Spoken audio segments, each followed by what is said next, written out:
Lucy is here with the Cyberpunk Edgerunners crossover, and because Collab Resonators don't come around often, a lot of players are trying to figure out if she's actually worth pulling or if this is one of those banners you only touch because you love the character. The best thing about Lucy is that her main team doesn't ask for much. Her strongest setup uses Rebecca, who you're getting for free, and Mournia, who a lot of players probably already have built or at least sitting on their account. That makes the team way easier to put together compared to characters that need premium supports or very specific limited weapons to feel complete. Lucy and Rebecca also both use pistols, which helps a lot with weapon options. You can make strong use of standard banner weapons like Static Mist and Phase Homogenizer, so you're not forced into a heavy signature weapon investment just to make the team functional.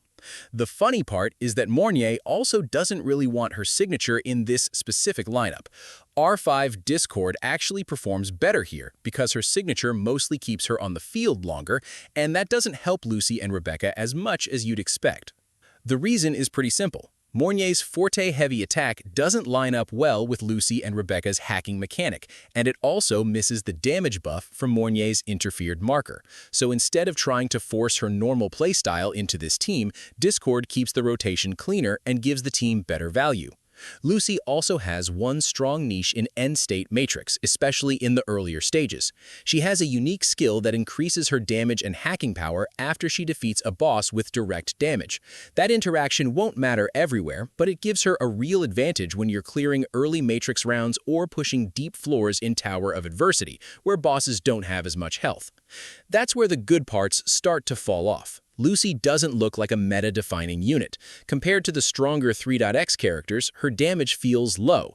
That lower ceiling hurts her even more in Whimpering Wastes because that mode wants strong, sustained AoE damage. Lucy does have AoE, and it's not useless, but most of her real damage comes out in a very short window through her forte heavy attack and resonance liberation. She throws out her damage in one quick window, then the rest of the rotation doesn't handle repeated waves as well. Luke has a much easier time there because he has multiple ways to clear waves across his rotation. Lucy doesn't have that same consistency.